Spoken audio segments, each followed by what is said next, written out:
السلام علیکم ورحمۃ اللہ وبرکاتہ۔ دوستوں، شب قدر میں 12 رکعت کیسے ہمیں نماز نفل ادا کرنی ہے، آج میں آپ کے سامنے سب سے آسان اور سرل طریقے سے بتاؤں گا۔ بس آپ سے گزارش ہے کہ ویڈیو کو آپ دھیان سے دیکھیے گا۔ دوستوں دیکھیں، شب قدر یہ بہت مقدس اور معزز والی رات ہے۔ یہ رات ہمیں مس نہیں کرنا ہے، بلکہ اس رات میں ہمیں خوب عبادتیں کرنی ہے۔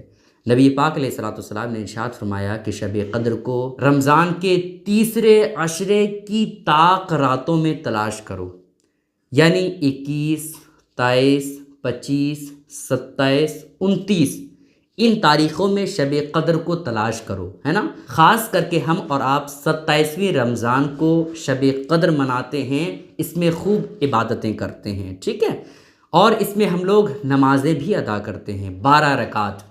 اس رات کی فضیلت اور اہمیت کا آپ اندازہ اس بات سے بھی لگا سکتے ہیں کہ اللہ رب العزت نے قرآن مقدس میں ارشاد فرمایا لیلۃ القدر خیر من الف شہر، کہ شب قدر یہ وہ مقدس رات ہے کہ جس میں ایک رات عبادت کرنے کا ثواب 1000 مہینوں سے بھی افضل ہے۔ اللہ اکبر۔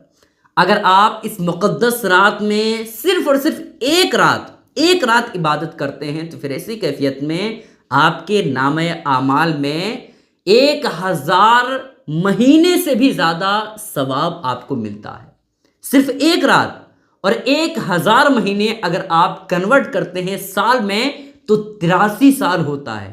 ایک رات میں صرف عبادت کرنے کا ثواب 83 سال سے بھی زیادہ ثواب آپ کو ملتا ہے صرف ایک رات عبادت کرنے سے۔ اس وجہ سے رمضان کی شب قدر میں ہمیں خوب عبادتیں کرنی ہے، خوب ہمیں نمازیں پڑھنی ہے، خوب ہمیں قرآن مقدس کی تلاوت کرنی ہے۔ شب قدر میں 12 رکعت کیسے نماز ادا کی جاتی ہے وہ بالکل آسان طریقے سے آپ سنیں۔ نیت کیا کرنی ہے وہ آپ سنیں۔ نیت کی میں نے 2 رکعت نماز نفل شب قدر کی واسطے اللہ تعالیٰ کے منہ میرا کعبہ شریف کی طرف، اللہ اکبر، یہ آپ کہہ لیں۔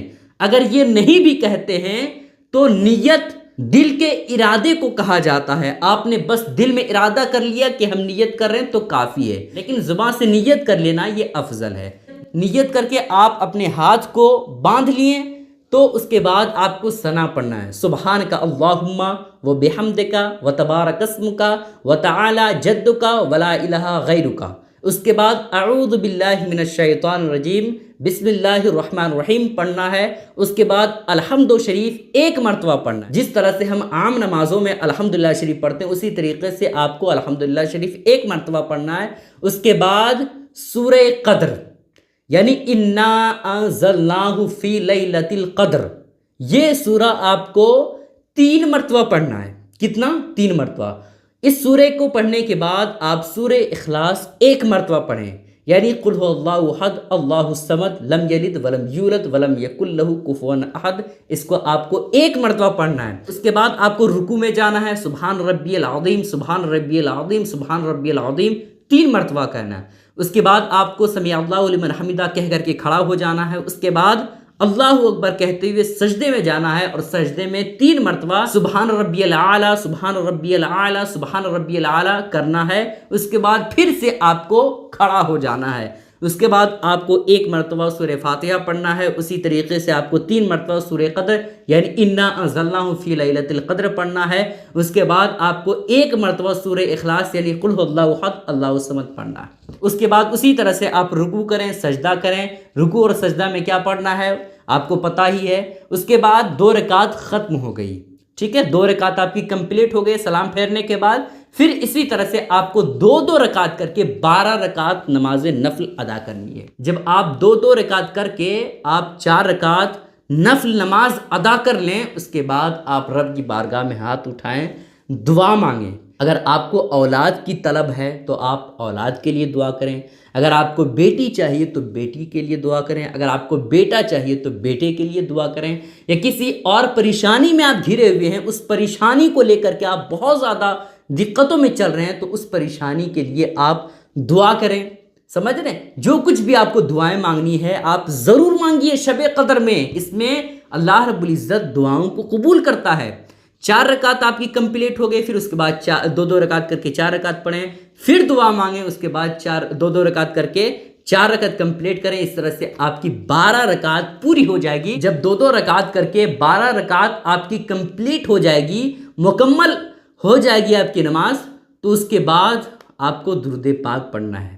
کم سے کم 7 مرتبہ یا 5 مرتبہ درود پاک پڑھیں، اور پھر رب کی بارگاہ میں ہاتھ اٹھائیں اور خوب رو رو کر کے رب کی بارگاہ میں دعائیں کریں۔ جو کچھ مانگیں گے انشاءاللہ رب کی ذات سے امید ہے کہ آپ کی دعا ضرور قبول ہوگی، چونکہ نبی پاک علیہ الصلوۃ والسلام نے ارشاد فرمایا کہ جو شخص اس مقدس رات میں یعنی لیلۃ القدر میں، شب قدر میں عبادت کرتا ہے، قیام کرتا ہے، اس کے اگلے پچھلے گناہوں کو بخش دیا جاتا ہے۔ اس وجہ سے اس رات میں خوب عبادتیں کریں۔ یہ رات مقدس والی رات ہے، اس رات میں اللہ کی بڑی نعمتیں، بہت برکتیں اترتی ہے۔ اس وجہ سے آپ لوٹنے کی کوشش کریں اور خوب لوٹیں۔ اس کلپ کو دوسروں تک ضرور شیئر کریں تاکہ سارے لوگوں کو اس رات جو نماز پڑھنی ہے وہ طریقہ پتہ ہو جائے۔ السلام علیکم ورحمۃ اللہ وبرکاتہ۔